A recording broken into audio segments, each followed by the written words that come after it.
negara-negara maju ya sebenarnya era digital, di mana untuk pembelian dan pembayaran itu cukup dengan transfer pakai elektronik aja gitu ya. Bahkan kita sudah menggunakan sistem barcode yang kita sebut dengan kris ya. Ada yang tahu kepanjangan kris? Nah, ini BPR harus tahu nih. Pak Edwin. Ini sering digunakan ya. Apa ya kepanjangannya? Quick? Nggak tahu. Ya gimana nih orang bang? Nah, jadi ada kris Quick Response Code Indonesian Standard. Jadi itu standar sistem pembayaran kita saat ini dengan barcode ya. Nah, kita juga pernah melewati era tunai. Bahkan sampai saat ini juga masih ya bagi beberapa orang yang lebih senang bawa uang cash daripada uang digital kayak gitu. Nah, kemudian kita lanjut lagi ke masa lampau di mana orang-orang belum mengenal digital, uang bahkan belum dikenal. Taunya adalah sistem barter di mana kita bisa menukarkan barang dengan barang. Ini biasanya pelajaran SD nih. SD kelas 2 atau mereka tuh tahu barter tuh Kak gitu ya. Nah, pertanyaannya apakah sekarang sistem barter ini masih sering ditemukan? Masih ada nggak? Ya masih ada ya, terutama biasanya antar tetangga nih. Misalnya tetangga kekurangan gula nih, minta ke tetangganya, aku kurang gula, ya udah tuker sama garam gitu ya. Gula dan garam ditukar di barter gitu ya. Nah, jadi seperti itu kita akan masuk ke area selanjutnya yang tentunya akan kembali ke masa lampau untuk melihat bagaimana orang-orang di masa lampau melakukan barang ya. Jadi ini untuk menunjukkan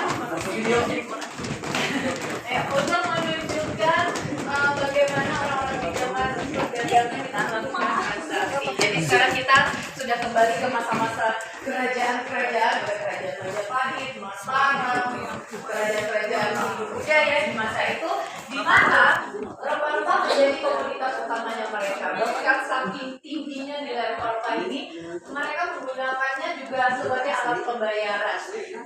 Sebenarnya ini asli, cuma memang dari tahun 2009 nih. Jadi jangan disentuh ya Pak ya, takut beracun ya, pengawet ya. Nah, jadi si rempah-rempah ini karena komoditasnya sangat dibutuhkan pada saat itu sehingga diangkut menggunakan kapal. Nah, ini adalah kapal tradisional Nusantara yang bernama kapal Jungjalpa, walaupun mirip-mirip sama kapal Nabi Nuh ya katanya ya. Jadi dan besarnya pun juga lumayan besar. Jadi kapal Jungjalpa ini disebutnya kapal terkokoh terbesar pada masanya, terkuat juga. Bahkan dulu sudah pernah dimeriam tuh ditembakkan meriam sama Spanyol, Portugis, tetap masih bertahan. Nah, si kapal inilah yang akhirnya bisa mengangkut hasil komoditas kita tadi, rempah-rempah, apapun itu dari Nusantara menuju keliling Nusantara, bahkan sampai ke Madagaskar. Makanya sampai sekarang juga banyak keturunan Nusantara itu yang menetap ya, melahirkan keturunan-keturunan dan tinggal di Madagaskar. Bahkan bahasa Indonesia kita tuh sebenarnya ada mirip-miripnya dengan bahasa Madagaskar. Kayak ribu, kalau kita ngomongnya ribu, kalau mereka rivo gitu ya. Jadi ada kemiripan walaupun berbeda tulisannya seperti itu. Nah, kapal Jungjalpa ini sangat besar ya tadi ya. Bahkan saking besar dan kuatnya, mereka membuat kapal Jungjalpa ini tanpa menggunakan paku atau apa ya namanya, ya dipakuin gitu ya. Tapi mereka menggunakan sistem klik atau sistem Lego yang kita tahu jauh sekarang. Jadi cukup pakai klik, kemudian mereka berikan lemnya itu dulu putih telur katanya dijadiin lemnya ya.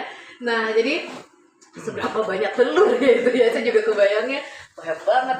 Nah, mereka bisa membuat kapal yang sekokoh ini. Sayangnya ketika VOC masuk, sistem divide et imperanya itu mulai muncul. Jadi gara-gara munculnya perdagangan, monopoli perdagangan tuh yang dari VOC, akhirnya para kerajaan-kerajaan ini adu domba sama VOC. Untuk apa? Supaya kerajaan itu semakin lemah, semakin hancur, termasuk kapal pengangkut rempah-rempahnya ini.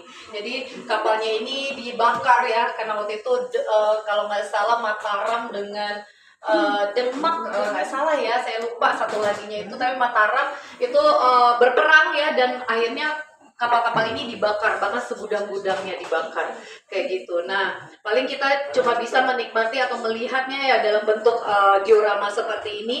Kalau Bapak Ibu dan kakak-kakak pengen melihat, oh aku pengen penasaran nih kapal Junjapa aslinya tuh kayak gimana bentuknya. Sebenarnya ini nggak terlalu mirip ya. Ada satu museum yang menunjukkan kapal Junjapa yang aslinya tuh kayak gimana. Namanya Museum Bahari. Mungkin kalau mau berkunjung setelah ini ke situ boleh juga ya, deket-deket sih dari sini. Nah, terus kita juga punya nih replika dari dayung kapal Junjapa. Ini adalah replika, kira-kira ini adalah dayung sebesar ini dayung kapal Junjapa pada masa itu. Dayungnya itu yang banyak itu yang di bawah ya. Jadi ini bisa puluhan, bahkan saking kalau gede banget tuh bisa ratusan dayung di bawahnya itu. Gitu ya. Dan kapal Junjapa ini uniknya nggak ada, ya karena nggak ada mesin, jadi mengandalkan layar ya, jadi mengandalkan angin untuk mengarahkan kapalnya. Tapi mengandalkan angin aja bisa nyampe Madagaskar ya, hebat banget ya zaman dulu. Makanya kita kan terkenal juga tuh negara Indonesia Nusantara itu nenek moyangnya seorang pelaut. Nah itu tuh kayaknya benar karena memang pelaut-pelaut kita tuh handal banget. Bahkan cerita zaman dulu tuh banyak banget menyebutkan gak jauh dari laut gitu ya, dari pantai. Contohnya apa? Moana itu bukan Indonesia ya. Tapi katanya Moana itu diambil dari salah satu suku yang ada di Nusantara. Tapi saya juga kurang tahu yang mana ya, nggak bisa ngomong juga.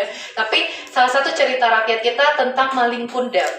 Nah, Maling Kundang kan juga jadi bajak laut kan sebenarnya, diajak bajak laut terus dapat harta karun segala macam, jadi kaya, balik lagi lupa sama orang tuanya gitu, sama ibunya. Nah kayak gitu. Jadi hampir kebanyakan dari dongeng-dongengnya Nusantara, legendanya kita itu berkaitan dengan laut ya, salah satunya itu. Ya jadi sebenarnya kalau kita bisa manfaatkan ya keistimewaan kita karena berada di laut ini ya, kita bisa banget nih nge-ekspor tuna-tuna, udang, kepiting yang bagus-bagus ya ke luar negeri. Apa sudah sebenarnya ya. Nah di sebelah sini ini juga terdapat beberapa tokoh yang terkenal yang datang ke Nusantara. Mereka datang itu gak cuma untuk mencari rempah-rempah, berdagang, tapi mereka datang juga sebagai agent ya dari negaranya. Untuk apa? Ada yang untuk menyebarkan agama pada saat itu, ada yang kan kita terkenal ya juga dulu Portugis, kemudian Spanyol datang itu untuk 3G. Nah, masih ingat gak 3G? Glory, Gold, Gospel.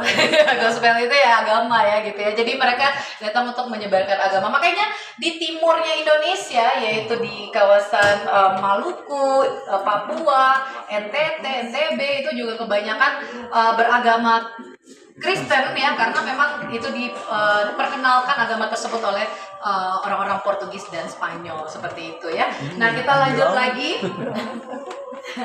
Saking kayanya tadi si VOC ini karena mampu mendirikan sebuah kongsi dagang India Timur pada saat itu ya, mereka menyebut Nusantara itu adalah India Timur, makanya ada VOC, Verenigde Oost-Indische Company, Oost Company ya. Jadi memang mereka menyebut Indonesia itu atau Nusantara itu berada di sebelah timur India. Walaupun pada awalnya mereka berharap mereka bisa menjajah di India, tapi memang India pada saat itu sudah dikuasai terlebih dahulu oleh Inggris ya. Akhirnya mereka mendirikan VOC, bahkan VOC itu mengalahkan kongsi dagang Inggris pada saat itu yang disebut dengan EIC ya. Nah, si VOC saking majunya ini kayak Sinarmas kali ya. Sinarmas tuh tadinya PT, perusahaan gitu ya. Ini contoh ya biar paham aja nih sebenarnya. Sinarmas kan tadi PT gitu ya, bikin biskuit lah gitu ya. Kemudian saking majunya, saking banyaknya keuntungannya sampai mendirikan bank. Nah, seperti itu yang dilakukan VOC pada saat itu. Saking majunya VOC, akhirnya mereka membuat bank yang dikhususkan untuk para pedagang-pedagang dari Eropa pada saat itu. Jadi kalau pedagang Eropa pengen nabung, pengen punya sertifikat deposito, pengen digadein di banknya, itu bisa dibantu dulu sama bank pertama ini. Nah, namanya adalah Bank Foreign and Bank Farming. Ini beda dengan bank sentral ya, karena pada saat itu bank sentral di Hindia Belanda belum ada. Jadi masih banyak bank-bank umum atau bank-bank konvensional yang didirikan pada saat itu, yaitu didirikan kebanyakan dari perusahaan-perusahaan dagang termasuk VOC. Nah sayangnya VOC di tahun 1800-an awal itu bangkrut ya, karena terjerat banyak kasus korupsinya gitu ya. Nah karena bangkrut, akhirnya pemerintah Hindia Belanda pada saat itu meminta untuk didirikan sebuah negara. Jadi nggak mau nih kehilangan rempah-rempah tadi, akhirnya didirikan negara baru bernama negara Hindia Belanda yang kita kenal dengan East Indies ya. Kemudian pusat pemerintahan Hindia Belanda itu berada di Jayakarta yang kemudian berganti nama menjadi Batavia ya, makanya Republik of Batavia. Nah, sedangkan kantor gubernurnya itu berada tepat di kawasan ini, namanya kawasan Kota Tua, sekarang Kota Tua Jakarta. Kalau Semarang Kota Lama ya, Kota Semarang. Nah, jadi memang mereka cukup lama berkuasa, tapi untuk penjajahan tidak sampai 350 tahun. Sejak kapan sih sebenarnya Belanda itu menjajah Nusantara? Kan disebutkan 350 tahun, 3,5 abad kah? Gitu. Enggak ya. Jadi dijajah itu sejak ada kebijakan tanam paksa, di mana masyarakat disuruh menanam di lahannya sendiri, keuntungan didapat oleh Belanda, seperti itu ya. Nah sampai di tahun 42 datanglah pendudukan Jepang pada saat itu. Jepang pada tahun 42 itu sedang mengalami kekurangan tenaga untuk perang, karena mereka kan lagi perang dunia melawan sekutu. Nah, ketika tahu mereka di Indonesia, di Nusantara pada saat itu dikuasai oleh Barat, oleh Belanda, akhirnya mereka datang seolah-olah membantu Indonesia keluar dari jajahan Belanda. Tapi sebenarnya nggak sama aja ya. Sampai akhirnya Jepang itu juga mengakuisisi Bank Sentral Hindia Belanda tadi dengan mencetak uang rupiah. Nah, jadi rupiah itu sebenarnya yang mengenalkan pertama kali sebagai mata uang kita adalah Jepang. Tapi itu uangnya uang propaganda, karena untuk keuntungan supaya mendapatkan simpati. Seperti itu. Nanti kita juga akan lihat bagaimana bentuk uangnya ya. Nah, setelah tahun 45 kualat ya di bom atom Hiroshima Nagasaki, sehingga pendudukan Jepang ini kemudian mereka fokus untuk mendirikan kembali negara mereka, dan kita terbebas dari penjajahan di tahun 45 itu. Nah, Indonesia merdekalah di tahun 45. Di tahun 46-nya Indonesia mulai memikirkan untuk memiliki, selain bahasa udah bahasa Indonesia, warga negara Indonesia, pemerintah orang Indonesia. Saatnya sekarang kita mikirin uang. Nah, kan alat tukar itu sebagai pemersatu ya maksudnya. Alat tukar kita bikin nih uang rupiah kita sendiri. Dari mana? Didirikanlah bank sentral pertama pemerintah pada saat itu bernama Bank Negara Indonesia. Jadi BNI yang tadinya itu adalah sebuah bank sentral di Indonesia. Jadi bank sentral pertama yang harusnya yang harusnya mengedarkan uang itu BNI. Tapi kenapa nggak BNI sekarang? Nah, nanti saya kasih tahu alasannya kenapa ya. Yuk kita lanjut lagi ke sebelah sini. Jadi ketika BNI ditunjuk oleh pemerintah pusat pada saat itu untuk membuat uang dan mengedarkan uang rupiah yang kita kenal dengan ori, uang-uang tersebut ternyata tidak dapat disebarkan ke seluruh wilayah Indonesia karena berpusatnya hanya di Jakarta. Nah, kemudian kenapa bisa nggak beredar ke daerah-daerah? Memang nggak ada kendaraan, transportasi nggak ada. Ada sebenarnya, tapi sayangnya beberapa daerah-daerah itu kemudian direbut kembali oleh tentara Nika. Jadi tentara Nika datang lagi, agresi militer, uang-uang yang dicetak oleh pemerintah dihapuskan, sehingga daerah-daerah yang dikuasai oleh tentara Nika itu mau nggak mau nyetak uang sendiri yang dinamakan Orida, uang Republik Indonesia Daerah. Jadi pada saat Indonesia awal merdeka itu punya banyak sekali mata uang, ada uang ori, ada uang Orida, ada uang Belanda tadi yang dicetak kembali oleh Belanda kan ketika mereka kembali ingin merebut lagi. Nah, alasan itulah yang kemudian membuat BNI tidak dapat bekerja sesuai dengan standarnya Bank Sentral pada saat itu. Sehingga setelah keputusan Konferensi Meja Bundar di mana Hindia Belanda mulai mengakui kedaulatan Indonesia di sini, akhirnya di tahun 49 mulai diputuskan dirangkumkan kembali. Apakah kita perlu bank sentral baru atau kita menggunakan bank sentral yang sudah ada? Bank sentral yang sudah ada kan DJB itu. Nah, dan DJB kebetulan sudah ada di daerah-daerah. Kemudian ketika dipikirkan untuk mengedarkan uang, jauh lebih baik kita menggunakan DJB saja. Nah, akhirnya diputuskanlah di tahun 53, tepatnya 1 Juli 1953, bahwa Bank Indonesia ini lahir setelah melakukan legalitas nasionalisasi. Jadi ini nasionalisasilah menjadi Bank Sentral Indonesia. Dan sejak itu uang rupiah secara sah hanya dicetak oleh Bank Indonesia. Di sini juga kita bisa lihat logonya, perubahan logo dari Bank. Ini saya ngomong DJB, jangan mikirnya DJB ya. Dari banyak banget yang bilang, oh Bank Jawa Barat bukan ya. Jadi DJB itu adalah Dejavasterbek, DJB. Kemudian logonya diganti, dipotong bagian bawahnya menjadi Bank Indonesia. Jadi sejak saat itulah logo Bank Indonesia itu selalu digunakan di uang rupiah kita. Bahkan di uang yang sekarang itu dibuat bentuknya seperti timbul tapi muncul tapi hanya di satu sisi saja. Ada yang mau tunjukin ke saya uang ini, saya mau lihatin nih. Pasti selama ini nggak tahu ya. Coba. Nah, ini kita pakai. Wih, 100.000. Wih, sini. Gak apa-apa, 100.000 aja, kelihatan nih orang banget. Oke, jadi logo Bank Indonesia kalau saya boleh tanya ya ke Bapak Ibu dan kakak-kakak di sebelah mana, bukan yang ini ya, tapi ya ada sebenarnya tapi disembunyikan, hanya bisa terlihat dari satu sisi. Coba tunjuk. Ini bukan ini ya, bukan ini ya. Bukan. Sebelah mana? Ini, yang ini. Oke, betul ya. Jadi sebelah sini, walaupun kalau kita lihat ini seperti timbul setengah-setengah ya. Gimana cara melihatnya biar timbulnya full? Ya kali ini kan gimana? Pakai flash. Nah, ini kan nggak ada logonya. Gimana caranya? Gimana caranya, nggak tahu Bu. Caranya di Terawang. Ini mah 3D ya, gampang banget di Terawang aja nih. Ini saya Terawang arah ke sana ya, lampunya. Nah, logo IB-nya kelihatan. Logo IB-nya kelihatan. Nah, ini adalah. Ada yang tahu teller? Ayo, mana tellernya? Tahu dulu nih. Tahu nggak? Nah, coba kakak-kakak teller ya. Bagaimana cara menjaga uang rupiah kita agar selalu aman? 5J caranya. Apa tuh 5J? Staples, oke? Basahi.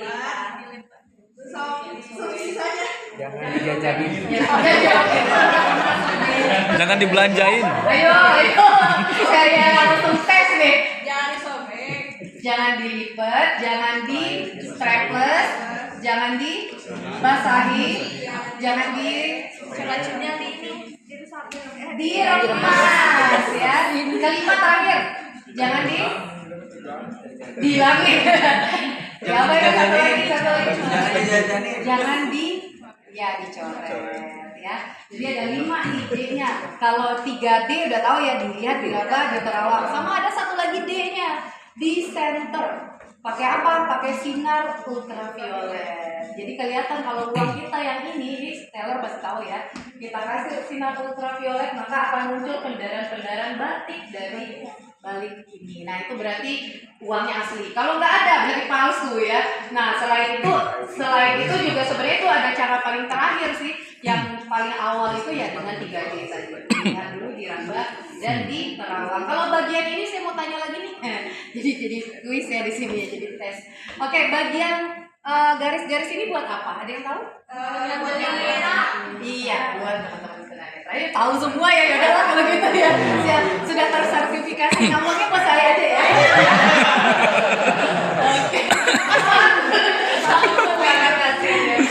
Oke, baik. Nah, berarti di sini udah jago semua nih untuk urusan perkenalan dengan uang rupiah. Nah, nanti kita, saya akan mengajak teman-teman untuk masuk ke dalam ruangan direksi dan juga ruangan berangkas. Jadi di Museum BI ini karena dulunya adalah bekas Bank Sentral Hindia Belanda dan Bank Sentral Indonesia, makanya pasti punya ruangan berangkasnya. Nah, jadi nanti kita akan masuk melihat kira-kira di ruang berangkas Museum Bank Indonesia saat ini disimpan apa. Ini kan belum pernah kan datang ngopi kan? Nanti biar shock sendiri aja ya. Iya. Yuk kita jalan lagi. Nah, sekarang saya mau menjelaskan secara singkat Indonesia dari masa ke masa. Di awal berdirinya Bank Indonesia, ketemu Bang Yuan, pemerintah pada saat itu ya, di mana apabila pemerintah pengen mendirikan atau punya kebijakan proyek-proyek khusus tuh, nah itu bisa banget tuh ke Bank Indonesia karena proyek selain tugasnya menjual proyek, Bank Indonesia menjaga agar stabilitas proyek tetap stabil. Jago mereka tahu. Indonesia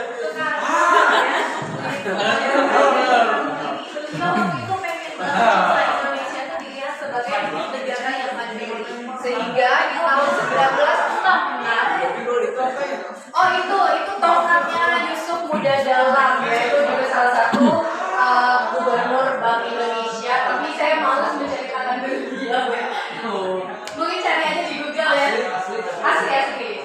Tapi kalau mau cari di Google Yusuf Muda Dalam tuh ada cerita jeleknya, jadi saya malas menceritakan itu. Jadi kita lanjut aja ke Presiden Soekarno dulu ya. Jadi Bapak Presiden Soekarno ini juga bukan cerita yang bagus juga sih, tapi ini perlu diketahui bahwa yang kita mungkin tahu bahwa krisis moneter inflasi itu mungkin hanya ada di tahun 98 ya. Padahal sebenarnya tahun 1966 itu pernah terjadi krisis moneter yang tinggi sekali, bahkan mengalahkan krisis moneter di tahun 98, yaitu di kisaran 635% waktu itu ya. Jadi ibaratnya uang yang tadinya 1.000 rupiah itu sama Presiden Soekarno tuh dijadikan $1 ya, nggak bisa ya pada saat itu, karena memang dolar aja tuh lagi tinggi-tingginya. Nah, kenapa bisa nilai rupiah jatuh separah-parah itu? Karena pada saat itu Presiden memiliki proyek atau pengen nih Indonesia tuh dilihat dunia dengan cara apa? Dengan mengadakan Ganevo, Games of the New Emerging Forces ya. Jadi ini adalah setara dengan Olimpik pada saat itu. Didirikan untuk apa? Cuma untuk pamer aja sebenarnya. Indonesia tuh udah maju gitu ya. Nah, akhirnya dibangunlah gedung-gedung pendukung ya, seperti gedung DPR MPR yang dulunya tuh sebenarnya bukan gedung DPR MPR, karena kan Presiden Soekarno anti DPR ya. Nggak mau dijatuhin sama DPR gitu ya. Nah, jadi beliau mendirikan gedung DPR itu fungsinya ya sebagai gedungnya Ganevo ini, Games of the New Emerging Forces. Terus mendirikan Bundaran HI, mendirikan GBK sebagai tempat olahraganya atau tempat lombanya ya pada saat itu. Kemudian mendirikan lagi Monas. Nah, Monas yang 50 kg emas itu yang di atasnya itu dibelinya pakai apa? Pakai uang pinjaman. Pinjaman ke siapa? Ke Bank Indonesia. Jadi Bank Indonesia itu karena dianggap bank yang mencetak uang, jadi yaudah pemerintah butuh duit, kasih dong kita duit, cetakin duit buat kita. Buat apa? Buat membangun proyek mercusuar. Yang harusnya uang itu disebar ke rakyat, tapi disebarnya ke Monas ya, ke oligarki pada masa itu ya. Akhirnya menyebabkan apa? Menyebabkan inflasi yang gede banget. Nah, di situ juga masanya Presiden Soekarno, aku selalu kebalik-baliknya Mas Soekarno turun ya. Jadi beliau di demo juga sama masyarakat dan akhirnya jatuh kepemimpinannya beliau pada saat itu. Jadi sebenarnya kita setiap pergantian presiden ya ada aja sih inflasi-inflasinya. Nah, ini inflasi pertama itu di tahun 1966. Nah, kita lanjut ke presiden selanjutnya, yaitu Bapak Presiden Soeharto. Nah, ini baru Soeharto ya. Nah, ini wajahnya beliau. Kalau ada yang belum tahu di Genset ya, dengan presiden kedua kita, ini adalah wajah Bapak Presiden Soeharto yang disebut sebagai Bapak Ekonomi ya. Jadi Bapak Pembangunan gitu ya dikenalnya. Nah, Bapak Soeharto ini memang memiliki visi misi ingin menjadikan negara Indonesia itu maju ya, bersaing dengan negara-negara yang pada saat itu juga mulai berkembang maju gitu ya, seperti Singapura, Malaysia bahkan gitu ya. Nah, Presiden Soeharto ini adalah presiden yang sebenarnya cukup otoriter ya disebutnya, karena beliau menjabatnya lama banget. Mungkin di sini ada yang usianya 30 tahun? Nggak ada. Ada ya? Yang sebelum 30 tahun mana? Ada juga ya, nggak banyak. Mungkin Bapak ini 30 tahun nih kayaknya. Ya, jadi 50 sebelum Masehi. Ya, jadi 32 tahun beliau menjabat, ibaratnya nih dari zaman kecil belum tahu apa-apa sampai umur 32 tahun belum dapat jodoh juga misalnya, itu masih dengan presiden yang sama. Ya pasti kan berasa ini seperti kerajaan gitu ya, kan salah juga secara ketatanegaraan. Nah akhirnya beliau pernah mengeluarkan kebijakan repelita. Nah siapa yang masih mengingat repelita? Rencana Pembangunan 5 tahun. benar kan ya, ternyata tuh kan 30 tahun lagi. Oke, jadi rencana pembangunan 5 tahun itu secara 5 tahun sekali selalu diperbarui dengan kabinet-kabinet yang sudah dipilih. Memang sih pada saat itu Indonesia yang tadinya kacau banget di tahun 1966 itu mulai perlahan-perlahan berkembang, dibangun kembali, bahkan dengan adanya tol ya pada saat itu, tol jalur kereta dikembalikan lagi sehingga untuk pembangunan di Jawa, nah ini saya ngomongnya di Pulau Jawa itu mulai merata sehingga saat itu pemerintah kita itu sempat memenangkan Nobel ya sebenarnya ya, jadi macan Asia ya, negara kita itu sempat menjadi macan Asia karena pada saat itu pengangguran kurang. Kenapa pengangguran kurang? Karena dulu SMA aja bisa langsung jadi PNS ya, lulus SMA bahkan SMP juga bisa gitu ya, tesnya nggak sulit gitu ya. Jadi semua orang tuh bekerja walaupun bekerja untuk pemerintah gitu ya. Jadi lowongan pekerjaan dibuka yang sebanyak mungkin, para investor tertarik dong invest di Indonesia. Jadi kayak wah oke nih, Indonesia banyak nih pekerjanya yang bisa kita fungsikan gitu ya. Akhirnya mulai naik nilai rupiah kita pada saat itu. Ditambah lagi banyak bank-bank yang diterima masuk nih di masanya beliau. Ada bank BCA pada saat itu ya, BCA itu kan juga masuk di eranya Presiden Soeharto. Kemudian di bank-bank itu juga diberikan kebijakan bahwa bank boleh menerima Tabanas Pasca. Nah ini mungkin gue tahu ya dulu ya, di masa zamannya Soeharto ini kan anak sekolah SD itu boleh nabung di bank, bahkan mereka nabungnya buat masa depan. Lulus SD, SMP-nya boleh disambung lagi gitu. Jadi kayak nabungnya dari kecil sampai gede, mereka udah bisa beli rumah kayak gitu ya. Beda nih kayak anak zaman sekarang nih, ada duit dikit langsung AP gitu ya, langsung WFC gitu ya. Jadi CEO ada gitu, langsung maca gitu ya kalau zaman sekarang. Nah jadi itu yang membuat anak-anak zaman dulu, mungkin orang tua kita itu punya tabungan, bahkan mewariskan rumah gitu bahkan untuk kita. Beda nih sama zaman sekarang, katanya 20-30 tahun lagi tuh anak-anak sekarang itu yang nggak mampu gitu untuk membeli rumah, ya ditambah lagi karena memang properti di Indonesia itu nilainya tinggi banget sekarang. Nah itu juga kapitalis ya, kita nggak ngomong gitu. Nah ini juga terlihat di sini ada banyak celengan-celengan yang dipakai sama anak-anak dulu sebelum mereka SD. Jadi setelah SD mereka wajib nabung di sekolah melalui beberapa bank yang ditunjuk oleh pemerintah. Nah kalau tadi saya bilang soal investor, sebenarnya inflasi itu bisa dikendalikan selama banyak investor yang menanamkan modalnya di sebuah negara. Nah, kalau investor udah banyak, uang rupiah kita mulai digunakan. Jadi kan investor kalau menanamkan modal di Indonesia, otomatis rupiah kita kepakai. Kenapa? Untuk membayar gaji karyawan kan rupiah, bukan dolar gitu ya. Terus kalau mau pembelian produk, nah UMKM itu juga sekarang Bank Indonesia lagi masuk ke situ untuk apa?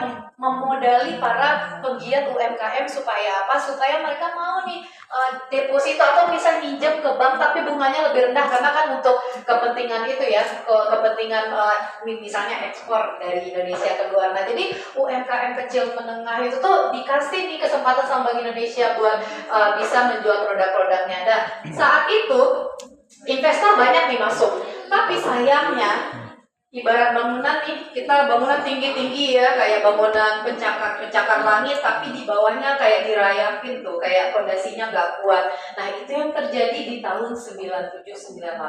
Jadi walaupun tadi Indonesia terlihat maju di tahun 90-an, bahkan film Suzana itu ditonton sama orang-orang di Amerika, di Eropa gitu ya, tapi secara secara intinya kita masih kalah karena kita tidak memiliki lindung nilai. Mungkin di sini ada yang tahu lindung nilai, Bapak Ibu atau kakak-kakak? Lindung nilai itu kalau di bank gitu ya, di dunia perbankan itu supaya menjaga nilai dari saham, dari deposito supaya tidak berubah baik itu ketentuan waktu ataupun jumlahnya. Misalnya nih, saya investor nih, invest di Indonesia 1 triliun gitu ya, selama 10 tahun. Jadi kalau ada goncangan di sebuah negara itu, 10 tahun saya nggak boleh narik invest saya harus tetap di situ gitu ya. Nah itu untuk menjaga apa? Menjaga ibaratnya orang mendem duit lah gitu ya, tapi duitnya diganti rupiah kan, itu untungnya kita gitu ya. Nah tapi pada saat itu nggak ada sistem itu yang bisa menahan itu, sehingga terjadi krisis global di tahun 97-98, krisis moneter gitu ya, di mana harga minyak naik, dolar naik, melambung naik. Kenapa? Kita tuh bergantung sama dolar karena hampir semua sistem ataupun alat di Indonesia itu pasti dibelinya dari luar negeri. Jarang yang menggunakan yang produk SMK itu, jarang ya, nggak ada ya. SMK juga dari Cina ternyata ya. jadi nggak ada nih produk kita yang dari dalam gitu ya. Maksudnya untuk hal-hal yang penting gitu. Sehingga pakai dolar dan kita bergantung dengan dolar. Di saat dolar naik, harga minyak naik, mau nggak mau Presiden Amerika pada saat itu menaikkan suku bunga pinjamannya terhadap negara-negara yang utang, akhirnya rupiah kita jeblos gitu ya. Jeblosnya jadi berapa? Nah di sini kita bisa lihat rupiah kita sebelum terjadi krisis itu di angka 2.300 per dolar, 1 dolar. Bayangin kalau 1 dolar cuma 2.300, kita bisa beli Nike banyak banget gitu ya. Nah tapi karena harga si pemerintah Amerika ini menaikkan bunga utang, sehingga ya mau nggak mau kita cuma bisa bayar bunganya aja, utangnya belum bayar nih, kan utang kita banyak banget ya, sampai berapa ribu triliun kan. Nah pada masa Presiden Soeharto itu masih ratusan triliun, tapi kan triliun makin ribuan deh utang kita ya. Nah yang tadinya dolar cuma 2.300 naik menjadi 16.500 di sini ya, disebutkan kisarannya naik. Kenapa? Karena rupiah itu udah nggak bisa lagi nih distabilkan karena harga barang yang datang dari luar itu udah mahal. Bahkan barang-barang pokok kita pun juga ikutan naik. Yang untung siapa di sini? Yang untung kalau kita punya ekspor. Nah, ekspor kan berarti dijual pakai dolar.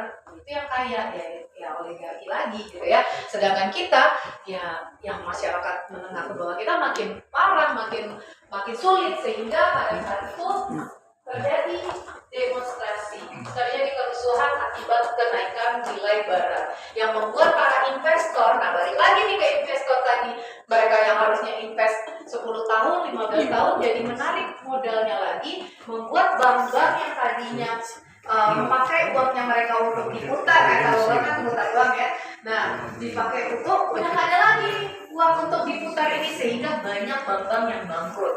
Ada 16 bank yang pada saat itu bangkrut, mau nggak mau karena Bank Indonesia adalah pengawas perbankan pada saat itu, bertanggung jawab dong untuk mengganti biaya kerugian dari bank yang kolaps atau bank yang ditutup. Nah, apa yang dilakukan Bank Indonesia pada saat itu? Yaitu memberikan BLBI. Mungkin di sini baik dan kakak-kakak tuh tahu ya, pernah dengar BLBI.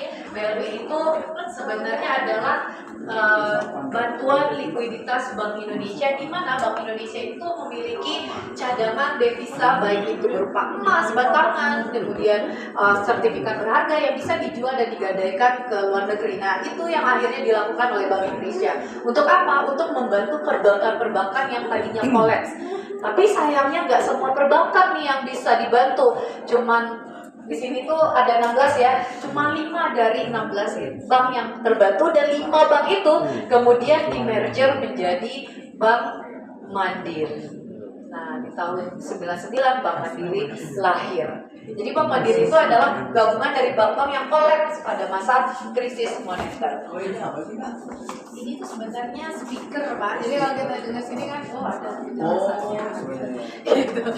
Cuman kadang nyala, kadang enggak, itu tergantung lah. Nah, terus di Bank Indonesia pun juga banyak orang-orang yang menelpon tidak henti-henti untuk menanyakan bagaimana modal mereka gitu ya di Bank Indonesia, atau deposito mereka di bank sebelumnya diganti atau enggak. Ya mau nggak mau kan Bank Indonesia jadi bertanggung jawab. Di situ dirasakan bahwa Bank Indonesia ketika mendapatkan intervensi dari pemerintah pada saat itu, jadinya malah Bank Indonesia yang keribetan segitu 144,5 triliun loh. Bank Indonesia harus mengganti kerugian dari bank-bank yang tadi kolaps. Nah, kayak gitu ya. Jadi kayak kenapa jadi Bank Indonesia nih? Kita udah menstabilkan nilai rupiah, kalian nih yang bikin aneh-aneh gitu ya.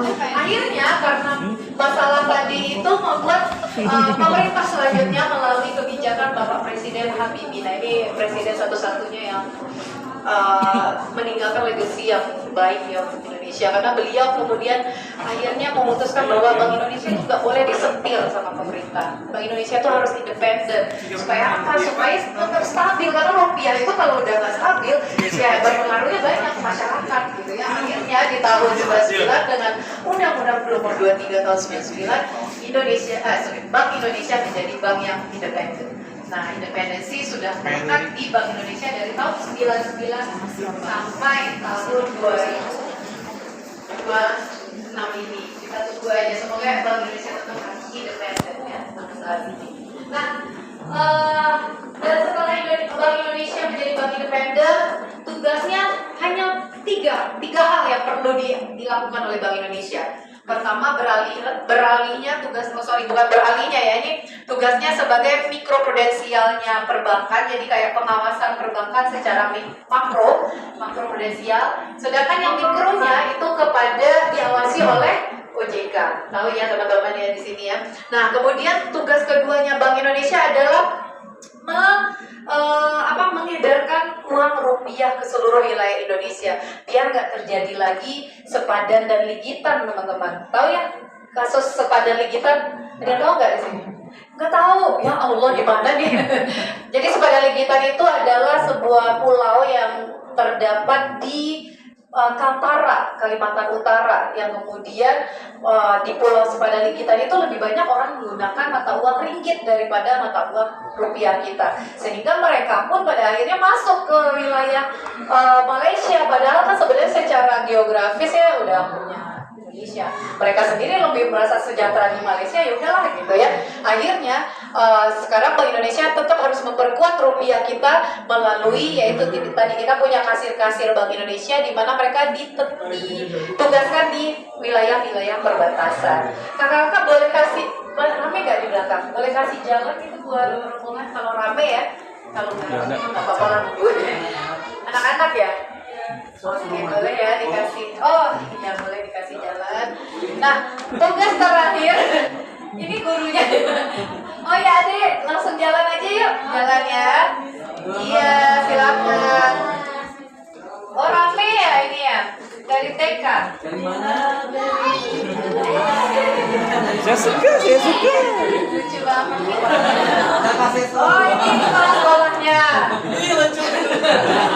Oke, nah selanjutnya terakhir tugasnya adalah menjaga kestabilan nilai rupiah. Nah ini yang sekarang masih diusahakan Bank Indonesia melalui berbagai kebijakan di saat para investor asing sekarang sudah mulai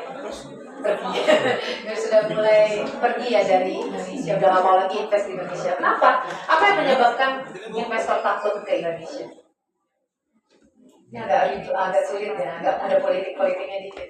Ini mumpung dewasa semua sih ajak berpikir kritis. Dan tahu nggak kenapa investor kita nggak mau invest lagi di Indonesia untuk saat ini? Kenapa Bu? Kenapa? Ya saya tanya dulu deh. Ya salah satunya faktor adalah kebijakan yang dikeluarkan pemerintah kita. Oh sama jawaban sama. Sama ya. Cuma Ya. ngomong. Ya. Takut ya? Kenapa sih takut? Ya kita kan sesuai apa yang ada aja saat ini kan memang kayak gitu kondisinya. Ya kalau investor takut ke sini ya rupiah kita kan melemah. Kenapa melemah? Karena ini masih ada ternyata panjang ternyata ya. Oke. Masih ada? Oh udah. Ya jadi kayak gitu. Orang-orang tuh kita Indonesia ini berdiri kalau banyak investor ya. Contoh lah negara-negara maju, Singapura tuh hampir malahan orang-orang aslinya Melayunya udah gak ada, bahkan Melayunya disuruh kamu pergilah kamu gitu ya, diusir sama orang-orang ininya, orang-orang pendatangnya. Tapi ya Indonesia perlu tetap harus ada orang lokal, tapi memang nggak boleh juga melarang atau membahayakan posisi para investor ini, karena mereka yang akan memajukan negara kita seperti itu ya. Itu penting banget. Kebijakan fiskal juga, di mana nilai barang, nilai sumber daya alam, transport juga harus diseimbangkan. Nggak boleh di satu tempat jauh lebih mahal dibanding satu wilayah yang lebih murah gitu ya. Misalnya kayak sekarang kita lihat Jogja aja, Jakarta jauh banget ya sih harga barangnya gitu ya. Nah itu di Jakarta tuh maca aja tuh sekarang 78.000 loh paling murah gitu ya bagusnya ya.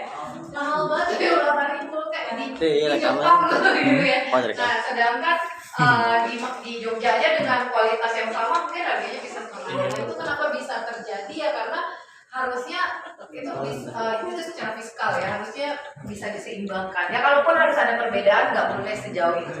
Jakarta tuh emang overpriced. Jadi kalau jalan-jalan ya ke sini orang-orang paling janganlah ke GI, ke Tanah Abang aja. Ini udah jalan-jalan kemana nih? Oh, ke Pulau Seribu ya. Ini juga sekarang Transjakarta kalau nggak salah lagi bikin transportasi khusus ya. Jadi TJ itu bukan transportasi keliling Pulau Seribu. Jadi nanti kemana-mana itu pakai TJ ya gampang. Tapi TJ bukan bus ya, kapalnya ya. Nah, bingung TJ itu bisa ya. Nah, kapal. Jadi TJ itu kan selain ada Mikrotrans, ada Transjakarta, sama sekarang ada kapalnya itu. Jadi semakin seru sekarang ya. Nah kalau kita sekarang berada di area syariah, ini adalah pusatnya bank syariah ya, di mana bank syariah itu tidak mengenal yang namanya bunga ya. Jadi adanya bagi hasil gitu ya, kesepakatan antara para buat konten ya Bapak ya, bikin konten. Nah ini bank-bank yang terafiliasi. Ada nggak DPR apa tadi namanya? Banjar Artasari Guna. Ke kanan berarti Pak. Udah habis ganti. Nah, dia ke ini. Nah, ke kanan. Nanti kalau udah habis lagi bisa pilih sebelah kiri itu kalau nggak salah bahasa Inggris, di kanan bahasa Indonesia. Ini kitabnya dipakai nih sama perbankan syariah, dan karena Bank Indonesia pengawasannya bank ya, jadi mau nggak mau Bank Indonesia juga harus mengawasi bank-bank syariah. BPR, kalau BPR tuh mungkin lebih ke OJK sekarang ya, OJK ya. Jadi karena masuknya itu kan ke mikro prudensial, sedangkan Bank Indonesia itu lebih ke makro yang secara yang titik-titiknya gitu ya. Tapi mungkin kayaknya laporan-laporannya juga tetap masuk ke Bank Indonesia sih, mau BPR mau apa lagi ya. Sekarang BPR bukan bank kreditan yang lagi ya, perekonomian ya disebutnya ya. Iya. Ya gitu. Kalau tahu hebat latar belakangnya apa? Saya sejarah sih. Sejarah Unpad saya teh. Ada Unpad di sini. Oh ada ya. Jurusan apa Kak? Oh ada. Unpad satu lagi Unpad. Unpad juga. Nah kalau Unpad tuh Unpad beda dipanggil. Kalau aku dipanggil juga di sana Kak Pedi ya. Jadi nggak pakai F gitu. Oke. Nah sekarang tadi kan dulu sih banget ngomongin perbankan, ekonomi, posisi politik. Kita ke ruangan yang agak lebih spesifik. Ini adalah ruangan direksi yang tadi kita lihat tadi kita lihat dioramanya di ruangan sebelumnya. Jadi ini adalah ruangan asli yang digunakan oleh direksinya CJ sampai zaman Bank Indonesia. Ini ya ruangan direksi. Terus yang di sebelah sini ini ruangan samping ini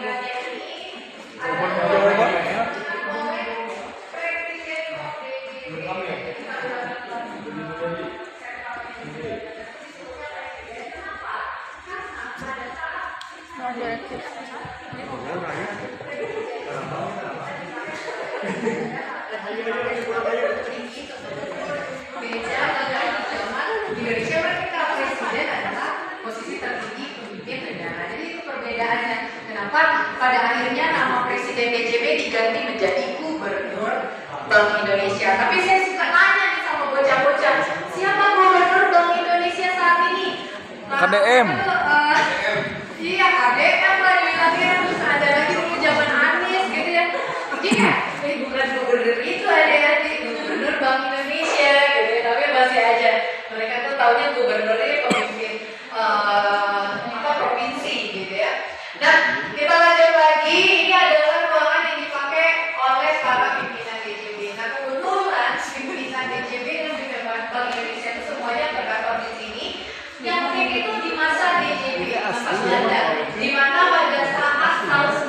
Pak, pindahkan ke Sambong, Pak. 1900-an itu terjadi wabah penyakit yang namanya mirip-mirip COVID. Ya, corona, mirip corona. Tahu nggak namanya apa? Kolera. Nah, kolera ya. Zaman dulu pernah ada tuh wabah kolera yang menyerang warga negara Indonesia ya. Bukan Indonesia, bahasa kita masih warga negara Hindia Belanda gitu ya. Sehingga setiap ruangan direksi ini dibekali sama tempat cuci tangannya sendiri. Jadi ada wastafel di balik lemari-lemari kantor direksi ini. Kemudian yang unik lagi adalah gantungan pakaian. Gantungan pakaian yang digunakan oleh para pimpinan atau pejabat-pejabat Hindia Belanda pada saat itu, karena orang Belanda tinggi-tinggi ya. Ada nggak keturunan Belanda di sini yang tinggi? Ya ada ya. Ada yang siapa paling tinggi, siapa di sini? Boleh maju nggak ke depan?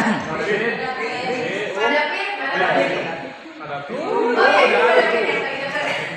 Boleh nggak Pak dipegang kira-kira nyampe dari tangannya ke atas?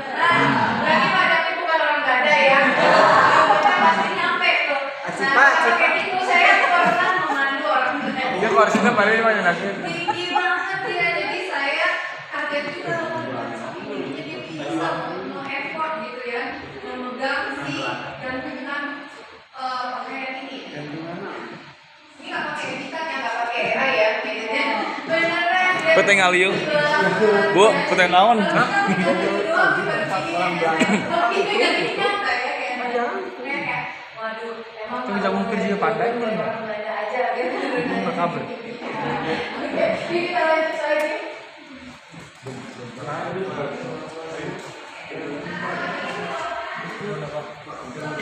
Pak, halo Pak. Pak, apa kabar? Pak. Ya, mereka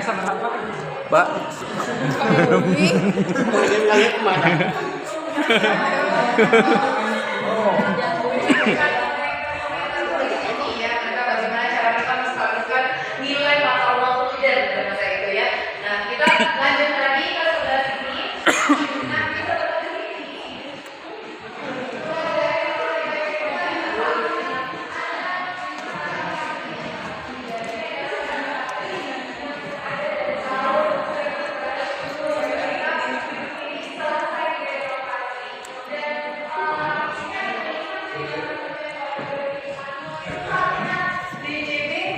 didirikan mulai tahun 1828. Jadi bagian yang dari segala rumah sakit itu bagian sana sampai ke sini gitu ya. Nah terus di atasnya ada kayak bocah gitu ya, nggak pakai baju ya, itu dipercaya sebagai dewa kesukaannya ibu-ibu nih, para pejabat-pejabat sekarang. Apa ya namanya? Dewa Amor. Hermes ya. Kan tasnya tas Hermes gitu ya. Nah jadi ini dewa Hermes yang dulunya adalah dianggap sebagai dewa pelindung dan pelindung perdagangan dan pelayaran. Di bawahnya ada lagi Surabaya namanya Semarang sebagai kota pertama didirikannya DJB. Tapi tahu ya Jakarta ya. Nah kayak gitu. Jadi dulu hanya ada di 3 kota, kemudian mulai dibangun kantor-kantor perwakilan DJB yang ada di daerah-daerah. Bahkan di Sukabumi, Tasik, ya, Tasik itu juga ada kantor perwakilan BI kalau saya nggak salah. Ada, Bu. Karena terakhir kali itu BI, MUBI itu Museum BI pernah diundang untuk acara, jadi kita buka booth gitu di alun-alun Tasik. Tahun lalu banget. Apa jangan sebenarnya pernah ketemu ya? Tapi lupa aja nih, karena kan baru kemarin ini, baru tahun lalu kalau nggak salah. Itu beberapa tim kita diutus ke Tasik untuk pameran pameran ke daerah gitu ya. Nah kalau ini ruangan hijau tempat di mana dulu tamu-tamu dari bank sentral dari negara-negara lain itu tuh disambutnya di sini. Jadi mereka memang kalau ada acara, misalnya auditoriumnya mereka tuh di sini letaknya. Mereka nggak mau tuh kalau acara-acara tuh di depan kota tua gitu ya, nggak mau tuh, karena bisa dilihatin tuh sama masyarakat lain. Mereka tuh lebih pengennya private. Makanya gedung ini pun dibuat seperti gedung yang tertutup ya. Jadi kalau kita lihat itu ada inner court-nya di sebelah sini, nanti di sebelah sana juga ada sebenarnya. Nah inner court ini yang fungsinya buat mereka kalau mau mengadakan kegiatan-kegiatan internalnya mereka. Jadi memang nggak suka diganggu aja, memang merekanya introvert ya. Bukan introvert sih, lebih ke kayak nggak mau diganggu. Nanti ada orang China gitu misalnya, orang Tionghoa waktu itu kan mereka bawa gerobak-gerobak berdagang gitu kayak berisik tuh.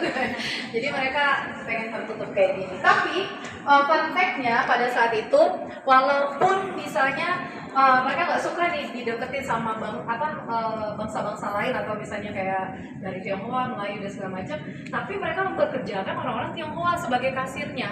Kenapa? Karena orang Tionghoa itu terkenal akan giginya pada saat itu, gigi, dan mereka pinter berhitung. Makanya sampai sekarang orang-orang Tionghoa ini orang Tionghoa. Oh, saya Jerman. Nah, Jerman. Ya, jadi ya bisa jadi petinggi itu karena mereka gigi dan disukai gitu cara bekerjanya oleh orang-orang Belanda pada saat itu. Nah, terus kita lanjut lagi ya. Udah ada lagi si pagi ini. Ini kita bisa lihat ya ada ukiran-ukiran. Nah, walaupun gedung ini bukan candi ya, tapi gedung ini dibuat seperti gedung candi, di mana pasti ada ukiran seperti itu. Dan itu adalah ukiran kala. Kala itu di masyarakat Jawa terkenal untuk menolak bala. Jadi kalau kita ke candi-candi nih, Borobudur ada, di candi Prambanan ada, itu tuh pasti ada candi kala, gambar kala, ukiran kala. Itu adalah menolak bala. Jadi katanya nih kalau gedung ditempelin itu ada orang yang berbuat jahat atau niat jahat aja tuh langsung balas gitu loh. Ada ini di kantor katanya tempelin. Tempelin juga biar aman kantor. Iya, tempelin gitu. Ya, karena kalau di sini juga sudah terbukti ya, misalnya kalau ada zaman dulu itu ada petugas dari DJB itu mencuri uang kan, karena di sini tempat nyetak uang gitu ya, mencuri uang ya itu ketahuan sendiri gitu katanya. Jadi memang ada fungsinya juga ya, mungkin dipercaya. Dan bahkan orang lucunya orang Belanda, mereka percaya sama dewa-dewinya mereka tuh yang tadi itu, mereka juga percaya sama dewa-dewinya orang kita gitu. Jadi ya udahlah, karena memang mereka tuh masih hidup juga di dalam dunia legenda pada masa itu gitu ya, legenda mitos lah ya sebutannya ya. Yuk kita lanjut lagi. Nah, karena kita tadi udah ada beberapa ya yang ambil foto ya, dan kita sudah berada di area Selasar. Ini bisa difoto di sini nggak? Sayang banget kalau nggak foto. Tapi sebelum saya motoin rombongannya, saya mau foto dulu sama rombongan ya, buat laporan KPI biasa ya. Oke, kita selfie aja, satu foto aja. 3, 2, 1. Oke. Najib. Oke, kalau yang mau foto kita sebelah sini. Oh. Nah, saya kasih jalur area yang sepi penduduk ya. Nah, kita dari sini aja. Jadi nanti silakan Bapak Ibu dan kakak-kakak berbaris di sini, dari yang paling tinggi di belakang, paling tinggi di depan ya. Iya, itu backgroundnya itu. Nah, ini ada tukang fotonya di sini. Jadi saya boleh ikutan nggak? Ikutan selfie.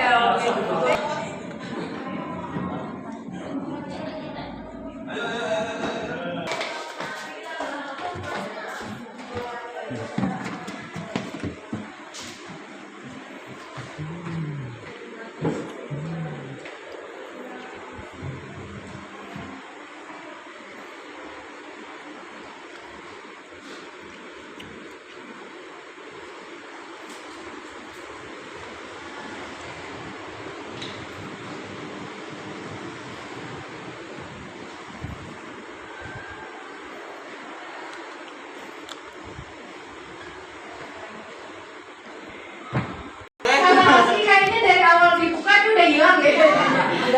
Beda ini emasnya replika ya. Tapi walaupun replika, kita buat seperti aslinya. Bahkan di sini kakak-kakak bisa mencoba mengangkat emas batangan ini menggunakan 2 tangan. Ini saya tangannya satu buat mikrofon ya. Jadi pakai 2 tangan diangkat, tapi nggak dikeluarin. Jadi cuma untuk merasakan seberapa beratnya emas batangan ini. Nah, 13,5 kilo. Nah, 13,5 kilo. Jadi emas batangan bekasnya Belanda ini tuh sebenarnya memang agak lebih nilainya dari emas batangan dari negara-negara lain termasuk Amerika ya. Mereka tuh maksimal tuh cuma 12,5 kilo. Sedangkan ini 13,5 kilo. Widih. Ini langsung jadi videonya nih habis ini. Kan tukang project ya, langsung jadi nih. Oke. Nah, ya ini beratnya 13,5 kilo. Sekarang kita hitung-hitungannya. Ini siapa yang mau saya ajak hitung-hitungannya? Yang cowok-cowok kali ya bapak-bapak dan mas-masnya ya. Nah, kira-kira nih. Kira-kira dengan berat 13,5 kilogram, berapakah harga satu batang emas ini saat ini? Iya, kaliin dulu, kan ini 13,5 kilogram. Harus dikalikan dulu ke gram, karena kan 1 gram sekarang 3 juta. Wow. Mau dong? 3 miliar, apa ini 3 miliar? Iya, satu batang ini. Satu batang kan 13,5 kilo. Iya. 3 kali 10, 30, 45. Jadi berapa? 45 apa? Miliar.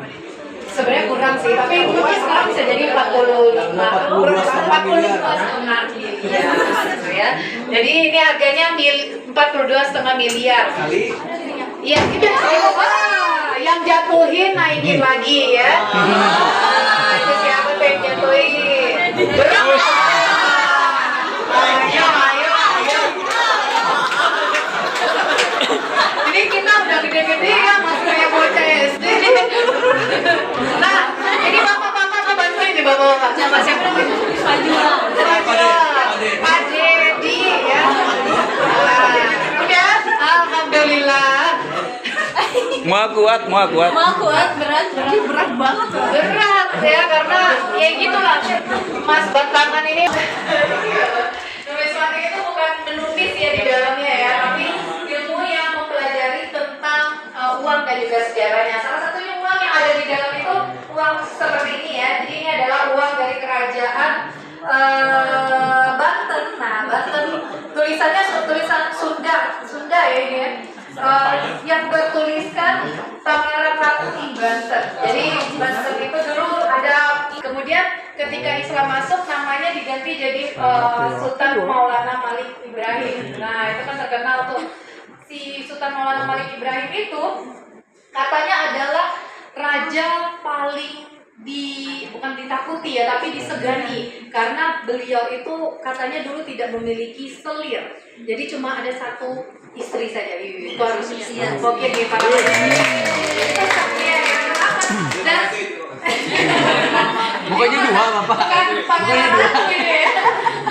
Nah, itu dihargai gitu ya. Ya hargainya nggak uang aja, tapi beliau membuat cetakan khusus uang, namanya uang Kasya Banten. Uang Kasya ini dipakai sebagai alat tukar pada masa itu. Dan uangnya ini ada yang terbuat dari emas dan juga perak. Nah, jadi zaman kerajaan dulu tuh kita sebenarnya kaya, Bapak Ibu. Jadi kita tuh belum mengenal uang kertas, malah uang kita tuh emas, kalau nggak perak, kalau nggak ya tembaga. Kan tiga logam ini sebenarnya ada nilainya.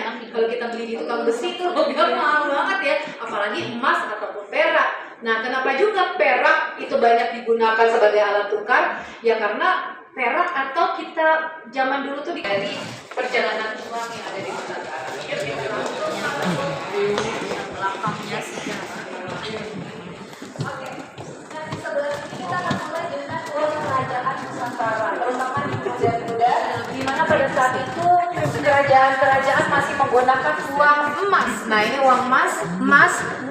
Ini perak, ini uang gobok, nggak pakai L ya. Nah ini uang gobok, Majapahit, dari kerajaan Majapahit ada yang terbuat dari emas dan ada yang dari perak. Jadi rata-rata uang kita zaman dulu itu ya perak, kalau nggak emas, kalau nggak tembaga. Ini asli ini. Asli, semuanya asli. Sampai ini iya kan dicuri cina. Jangan.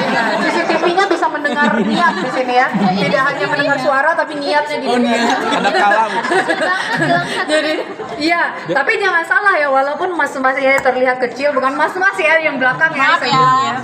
Nah, tapi emas ini bisa membeli 1 ekor sapi cukup dengan 2 butirnya saja. Zaman dulu. Nah, zaman dulu. Tapi sekarang kalau dihitung harganya juga ini kan 3 gram ya.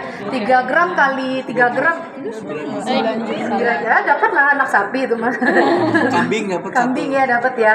Nah jadi untuk harga 2 butir itu bisa beli barang yang berharga, dan sapi pada saat itu tidak digunakan untuk dimakan karena mereka kan Hindu ya. Jadi untuk persembahan, jadi dijadikan Tuhannya. Dari kecil dirawat hingga menjadi apa namanya tuh kecap bangu ya, Mandalika ya.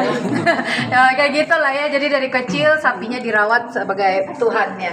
Nah kalau ini kita lanjut lagi di uang pada masa kerajaan Islam. Nah kalau kerajaan Islam beda lagi, walaupun uangnya masih sama, terbuat dari emas, dari perak, ada tembaga juga. Nah uang yang dari uang yang masa Islam ini itu berasal dari kerajaan-kerajaan Timur Tengah. Jadi dulu kan Nusantara, terutama Aceh ya, pernah didatangi oleh tentara-tentara Ottoman ya zaman dulu, dan mereka meniru, orang-orang kerajaan Aceh itu meniru uang yang dipakai sama tentara-tentara Ottoman tersebut.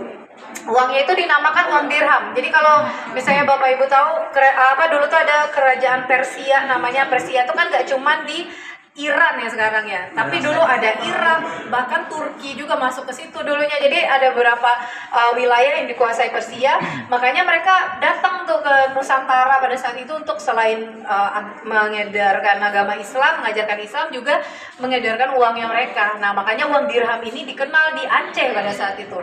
Nah kemudian di daerah lain, nah ini kita kalau satu-satu agak lama ya, di daerah lain, daerah Bau-Bau Sulawesi apa itu ya? Selatan atau Tenggara ya?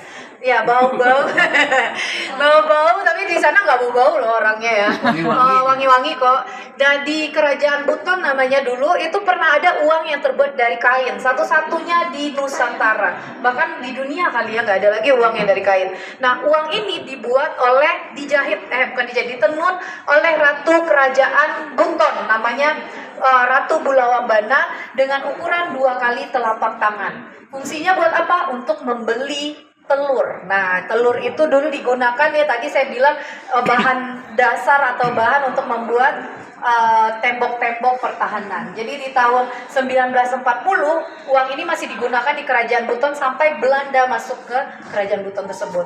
Makanya mereka mendirikan tembok pertahanan itu untuk melawan Belanda pada saat itu. Dan uang ini gimana caranya, nilainya setara apa? Katanya ini saya juga belum mendalami ya, tapi katanya satu garis ini adalah ukuran 1 kilogram telur. Jadi kalau misalnya ada 4 atau banyak gitu ya, bisa jadi ini lebih dikit lagi. Nah kayak mirip dipakai sama uang rupiah kita saat ini. Tadi saya liatin tanda buat tunanetra gitu ya. Nah itu juga seperti garis ya. Nah itu katanya juga diambil dari uang kerajaan Buton ini, uang Kampua namanya. Gitu. Itu ya, jadi kita punya uang yang beraneka ragam. Nah sekarang kita ke era perdagangan. Ini saya jelasin satu-satu, tapi nanti gak semuanya saya jelasin ya. Era perdagangan berarti identiknya dengan VOC. Nah kalau misalnya VOC, kan tadi ya ada bank namanya Bank Koren and Bank Valening. Mereka juga mencetak uang, dan uang-uang ini adalah uang-uang yang dicetak oleh VOC. Zaman dulu VOC itu membagi klasifikasi uang itu menjadi 3 jenis. Paling rendah namanya duit, menengah namanya stuiver, paling tinggi namanya gulden, karena paling tinggi itu setara emas, gulden ya, jadi gold gitu ya. Nah, jadi sebenarnya duit itu sudah dipakai dari zaman dulu sebagai alat tukar, tapi sebenarnya artinya receh. Receh ya. Jadi mulai sekarang kakak-kakak, terutama yang ibu-ibu dan kakak-kakak cewek nih, minta jajan ke suami, minta jajan ke orang tua, jangan mintanya Gulden aja. jangan mintanya duit, minta duit dong, jangan. Nanti kalau dikasih 500 perak ya jangan marah, karena artinya recehan. Jadi mulai sekarang bilanglah minta uang, karena uang itu berasal dari kata uang yang artinya emas. Nah, bahasa Sanskerta. Jadi minta uang ya sekarang ya, atau minta uang gimana, transfer aja pakai apa? Pakai ya GoFood lah gitu. Kayak gitu ya sekarang ya. Nah, jadi mulai sekarang tukar kata duit menjadi uang ya, karena memang duit itu artinya receh pada masa Belanda. Nah, kalau ini uang yang dicetak oleh Hindia Belanda ketika mereka sudah mendirikan bank sentral, tadi bank DJB tadi. Nah, ini adalah uang-uang yang mereka cetak. Bentuknya seperti ini besar karena cetakannya mereka memang sangat besar ya.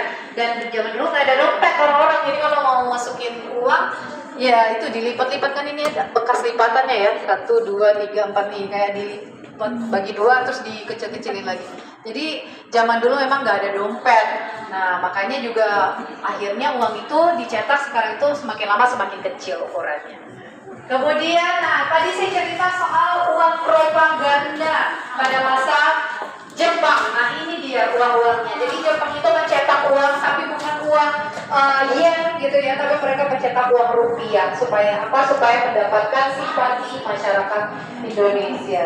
Uang-uangnya pun juga gambarnya adalah kebudayaan-kebudayaan khas Nusantara. Termasuk tadi ada kala yang saya sebutkan. Anti apa namanya? Anti bala ya. Jadi menolak bala gitu. Jadi kalau ada yang mau jahat nih kamu mau uang ini nggak bisa, kan ada gambar kamu gitu. Kita lanjut lagi.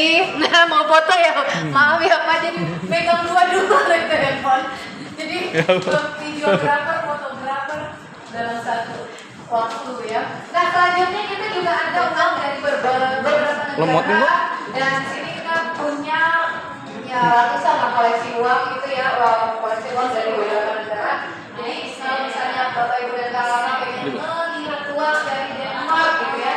Denmark itu mata uangnya juga bisa tahu di sini ya, dan bisa dilihat mata uang dari negara-negara lain juga di sini. Mau? Tapi tidak semua uang itu masih berlaku ya. Jadi itu uang kosong, numismatik ya, karena isinya koleksi uang dari zaman dulu sampai sekarang. Ini semuanya uang dari negara-negara lain itu masih berlaku ya. Terus uang Florida, kalau tadi kita lihat gambarnya, kalau ini yang aslinya ya, uang ori dan uang Florida. Jadi di setiap daerah itu punya uangnya sendiri yang hanya bisa digunakan. Kita lanjut lagi. Nah, kalau ini uang yang pastinya generasi milenial dan generasi milenial ke atas ya masih mengingat uang ini adalah uang yang pernah dicetak ya di tahun 90-an, dan uang ini dua ini masih berlaku sebenarnya. Masih berlaku. Jadi kalau misalnya sudah kembali ke Bank Indonesia, uang tersebut akan ditarik, tapi kalau masih ditemukan di luar, kan ada yang bilang ya uang ini nggak berlaku lagi karena udah tahun berapa tuh, tahun 2005 kan katanya ada yang menyebutkan maksimal berlakunya uang itu cuma 20 tahun, tapi ternyata Bank Indonesia udah keluarin ini ya kebijakan bahwa uang ini masih berlaku selama udah kembali ke Bank Indonesia akan langsung memusnahkan ini, diganti lagi sama 10.000 yang baru.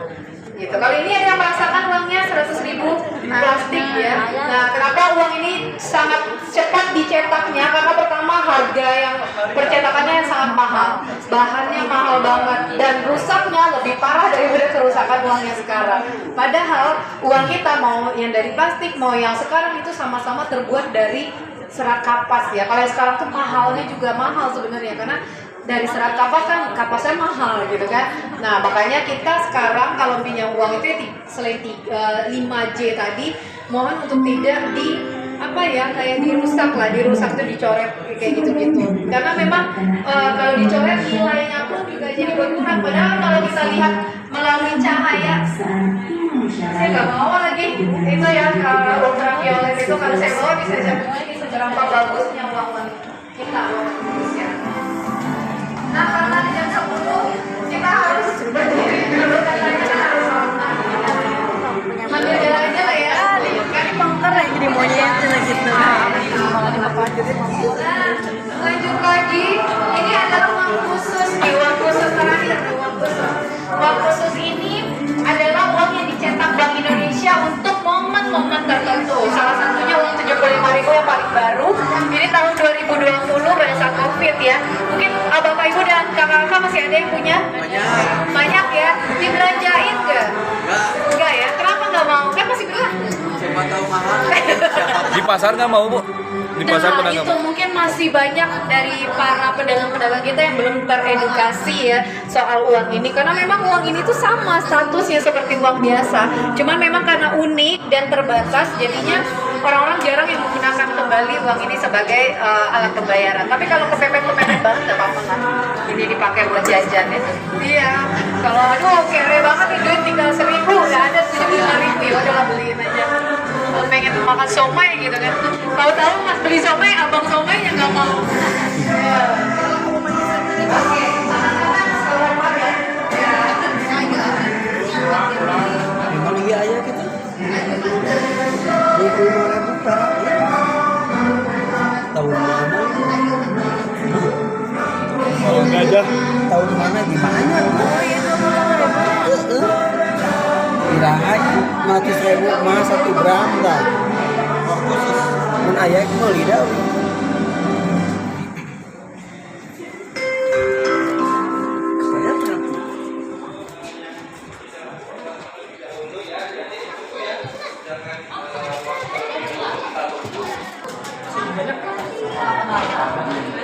Itu adalah baru diganti sejak zamannya televisi. Tapi kalau misalnya lihatnya warnanya walaupun ada ini ya restriksi ini ya, ya lucu ya. Ini adalah bibir yang sudah ada dari zaman DJP. Jadi bedanya adalah terdapat titik-titik di ujung. Tapi kalau yang nggak ada titik-titik berarti itu asli. Nah, ini ya ubinnya 3 warna. 3 warna di sini. Semuanya ini masih asli. Tapi rata-rata untuk dinding, nah ini kita kayak gitu tuh. Dinding kita itu semuanya masih asli. Gitu.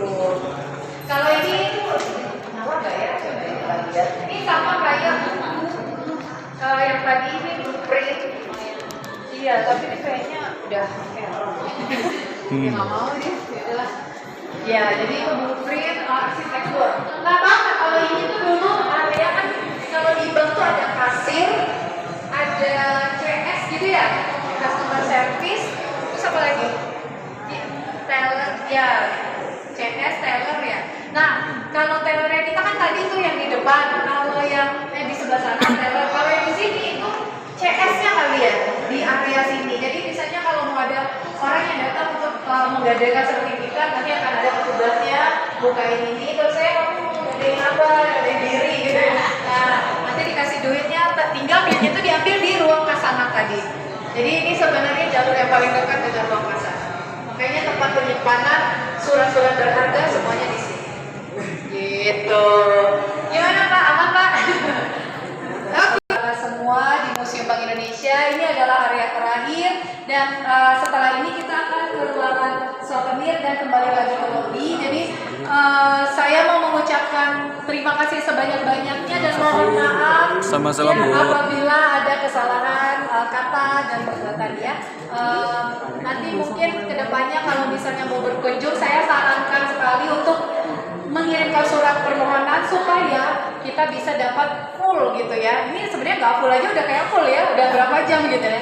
Nah, biar bisa dapat full dan bisa nonton film juga di ruang teater ya. Nah, saya sudahi. Wabillahi taufiq wal hidayah. Wassalamualaikum warahmatullahi wabarakatuh. Waalaikumsalam. Nanti keluarnya dari sini bisa belanja-belanja souvenir dulu di ruang souvenir kita. Yuk belanja Pak. Kayak masker.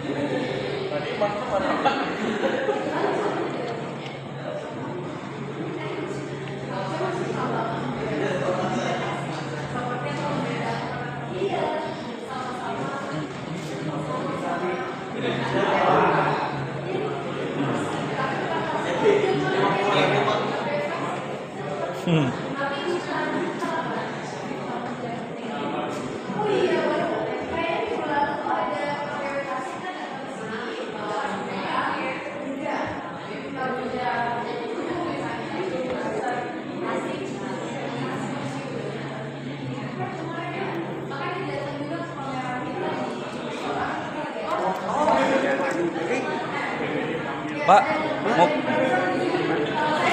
beli Pak? Beli Bu. 84.500. Botol Payung dibeli bisa di sini.